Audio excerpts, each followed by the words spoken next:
Hey guys, this is Claudia of the Alexandrite system. Let's talk about Ari Aster. Before we start here, I just want to give a gigantic trigger warning for the following topics. Cults, the occult, gore, death, murder, suicide, homelessness, incest. Ari Aster is an American writer and director, best known for his feature films Hereditary and Midsommar, though you may also know him for reaction video sensation There's Something About the Johnsons. Ari Aster, sir, written and directed. Try again. What was the purpose? I'll never get that time back. So we watched Hereditary last year, and Sandra and I got into a big fight about it. But we moved past that. And so a month ago or so, Sandra says to me, "Hey, I want to watch Midsommar. Is that okay with you?" So I looked it up on doesthedogdie.com and read through that. And I said, yeah, that's fine. I'm cool with you watching that. And I didn't like it. So in preparation for making this video, I said to myself, Claudia, maybe you didn't give Ari Aster a fair shake. Maybe you should go and watch all of his short films as well. And I did. I watched all 7 of his short films that are listed on IMDb. Even Tino's dick fart really works.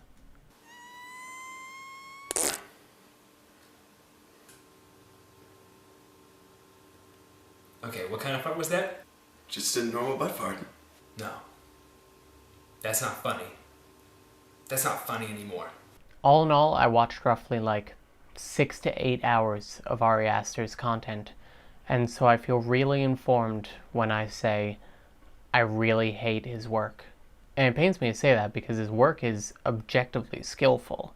His films are beautifully shot, though I feel that's mostly the work of his longtime cinematographer Powell Pogorzelski. And of course you can't discount the editing work of Jennifer LeMay and Lucien Johnson. And I think the costuming work on both Hereditary and Midsommar are fantastic. That's the work of Olga Mill and Andrea Flesch, respectively. And I think the acting in all of his films is great, and I think the way that he portrays grief in his writing is really visceral and really interesting. But I still hate his work. And it's not necessarily because I'm offended by the gore or the edgy themes or the difficult topics, though that is a part of it. The parts that I really hate, the parts that I turn over and over again in my mind, are the parts where he demonizes the mentally ill.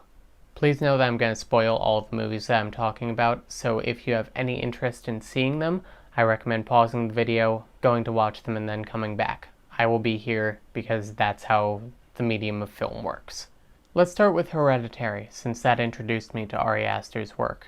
Hereditary is a 2018 film directed by Ari Aster about a woman named Annie, played by the incomparable Toni Collette, who, while dealing with the grief of losing her mother, loses her daughter in a freak accident.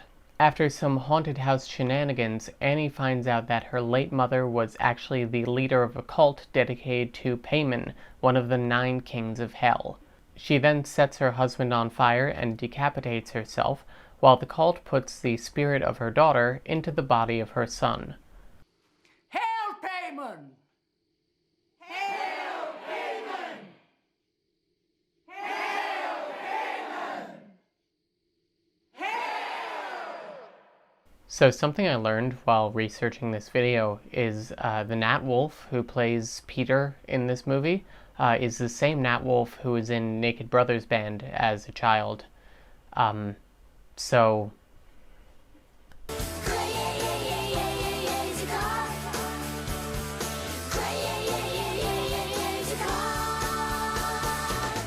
I couldn't resist. So the movie is a metaphor for how untreated mental illness can tear families apart, right? Let's back up. Towards the beginning of the film, Annie goes to a grief support group and gives a long monologue about her strained relationship with her mother. I've made some small edits for time, but please know that everything said here is still within context. My mom was old, and she wasn't altogether there at the end. And she didn't have an easy life. She had DID, which became extreme at the end, and dementia. And my father died when I was a baby from starvation because he had psychotic depression. And he starved himself, which I'm sure was just as pleasant as it sounds. And then there's my brother. My older brother had schizophrenia, And when he was 16, he hanged himself in my mother's bedroom. And of course, his suicide note blamed her, accusing her of putting people inside him. So that was my mom's life. So you caught that, right? Annie's dead mother, who was, again, the leader of a satanic cult, also had DID. And that's just so infinitely fucking offensive to me, not just because of the general demonization of people with DID, but because there are so many systems out there that formed because of abuse done by cults. It's just so fucking offensive to have someone with DID be the leader of a satanic cult. And I know what you're thinking. Claudia, this moment and this moment are like an hour and a half apart. It's not reasonable to expect an audience to draw a line between those 2 points. And you know what? You're right. You're absolutely correct. So let's take a look at one of Ari Aster's short films. C'est la vie is a 2016 short film directed by Ari Aster about a homeless man who narrates to the audience about how he became homeless and his life on the streets. Towards the end of the film, our narrator gives this monologue. Again, I've made some small edits for time. Everything is still in context. When I was 10, my uncle came to live with us to sleep on the couch. One night he was ranting about how some spooks had replaced his normal hair with electronic recording strands, but when he tried to burn the strands out of his head, his whole body caught fire and spread to the house immediately, since he'd riddled the place with flammable booby traps. My parents were sleeping upstairs and died in the blaze. I had earlier been diagnosed with the same disorder as my uncle, but my prescription burned up in the fire, so I forget. So on its own, this moment is fine. It's a nice little moment in the film. It's clear that he's worried about going down the same path his most likely schizophrenic uncle went down, where, he might hurt people. But here's the thing. He has already hurt people, because 2 minutes earlier in the film, he casually murders 2 people on camera while talking to you. And you can't make the same excuse that an audience couldn't draw those 2 points together. This film is only like 7 minutes long. But I hear you. I do hear you. Claudia, maybe he was just trying to humanize these 2 characters, I mean, a large population of homeless people are also mentally ill. It is a genuine problem that we put mentally ill people on the street. And, the rest of that monologue with her mother tells you that she had a really hard life. And in fact, DID also does that. And yeah, I would agree with you. Maybe Ari Aster just didn't think through the implications while humanizing these people in this way. I would agree with you if I hadn't seen Midsommar. Midsommar is a 2019 film directed by Ari Aster about a woman named Dani, played by Florence Pugh, who goes on a trip to a commune in Sweden with her boyfriend and some of his friends. While there, she takes some drugs, breaks up with her boyfriend, and joins a cult with white supremacist undertones. Good for her. Let's talk about the opening of the film. The film opens with Dani calling her boyfriend about a cryptic and worrying email that she received from her sister.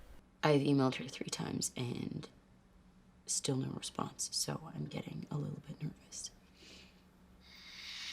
I'm sure it's fine. Yeah, probably. She I hope does so. this every other day, Danny, and only because you let her. Well, I don't let her. She's bipolar, Yeah, so... I know, but you do, though, babes. You go straight to crisis mode. Well, she's my sister, and even you said that this email seemed different. Yeah, right, but is it, though, really? It's still just another obvious ploy for attention, just like every other panic attack she's given you. Yeah, you're right. You are right. Yeah, I know. I mean, the more you respond, the more she's encouraged to keep No, this I crap know. up. You're right. I just needed to be reminded. Thank you. And after her boyfriend mostly brushes off her concerns, she decides to have a similar call with one of her friends. I'm always leaning on him. Like, I even called him today in tears because my sister wrote another stupid, scary email. That's what he's there for. What if I'm scaring him off? What did your sister write? Just some ominous bullshit like she always does, and it's torture, and I lean on him constantly for support. Immediately after this call, we find out that Danny's sister has murdered both of her parents before killing herself. You heard that right. Danny's bipolar sister, who is stated to be a burden on everyone around her, kills herself and murders Danny's parents. Wow. I mean, do I even need to tell you why this one's fucked up? You could say that Danny's sister, isn't the only depiction of mental illness in the film. Danny herself seems to have some sort of depression or anxiety disorder. But here's the thing. Danny is doing just fine. Danny is in grad school and has a boyfriend and friends. She's able to take care of herself. Danny is the ideal picture of mental illness. She's not a burden to others around her. Here's the thing that neurotypical people don't know. Everyone is a burden to everyone else. There's this thing called interdependence, where everyone is dependent on everything else for everything in their life. For example, if you drink coffee, you are dependent on the people who make the coffee and deliver the coffee, and the people who make your coffee machine and your mugs. You are dependent on all of those people for your coffee. Similarly, you are dependent on the people who built where you live, the people who you work for, the people who buy the products that your company you work for makes. Nobody lives in a society by themselves. The thing is that neurotypical people just notice this more with neurodivergent people. The Ring System is going to be doing a video on this, so check that out whenever it goes up. They're going to be saying it way better than I ever could. So if Danny's sister is a burden on the people around her, so is Danny. So is Christian, so is Josh, so is everyone in this white supremacist cult. Well, they're a burden on society in general, but let's not get into that. And here's the thing.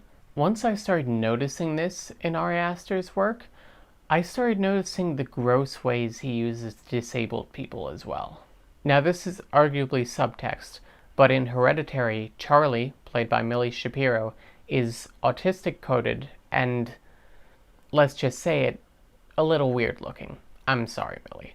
And this was something that was played up a lot in the marketing, as wonderfully described here by Elizabeth Hayhurst. I also love when they cast children, and this was a very 70s thing, they cast children that have something a little bit unsettling about the way they look, or at the very least you can shoot them that way, because the way they're shooting this child, they make her look very creepy. And then there's the Oracle. In Midsommar, the Oracle is a character who is said to be a product of deliberate inbreeding to make someone who is mentally disabled so that they can write this cult's holy books. And for a character who has maybe 2 full minutes of screen time, the Oracle's look was played up a lot in advertising as well. Now I'd like to be clear, this is all makeup. Levon Puchko-Smith does not actually look like this. But that in itself makes me incredibly conflicted, because on one hand, I'm very glad that Ari Aster didn't choose to ruin the life of some random disabled person, but on the other hand, it shows just how deliberate a choice this was. One does not accidentally put 5 hours of makeup on a child actor. So I hear you saying, Claudia, what's your point here? Is Ari Aster doing this intentionally? No. I don't think he's doing this consciously. I don't see him as some mustache-twirling villain going, aha, now I will draw a direct line between being mentally ill and being dangerous. Because here's the thing, he doesn't need to. Media is a mirror to how society views us. Society views us as burdens and attention seekers and dangerous criminals just waiting to snap. And when we point the finger at Ari Aster and say this is unacceptable, we have to do that for all media that depicts us this way, especially horror movies. I think the reason why Ari Aster's films fall into this so often is just because he's a horror director. I'm sure if I did one on Clive Barker or Stephen King or Wes Craven, I would come up with similar stuff. Really, you can say that I only noticed these in his work because it affects me directly. I have DID. I have bipolar disorder. this is how society views me. So I think it's important when viewing things about disabled people to say, if this was about me, how would I feel? Thank you for watching, guys. If you're interested in watching Ari Aster's work, and I do encourage it because I think that you shouldn't just listen to me, you should go form your own opinion. All of his short films are available on YouTube at the time of this recording, and his feature films shouldn't be too hard to get a hold of. My recommendation is to start with his 2 short films that I actually enjoyed. Beau and Basically are both like pretty good films. Or you could just watch Tino's Dick Fart Really Works and nothing else, and I think that you would get basically the same thing. Okay, now I got one. Knock, knock. Who's there?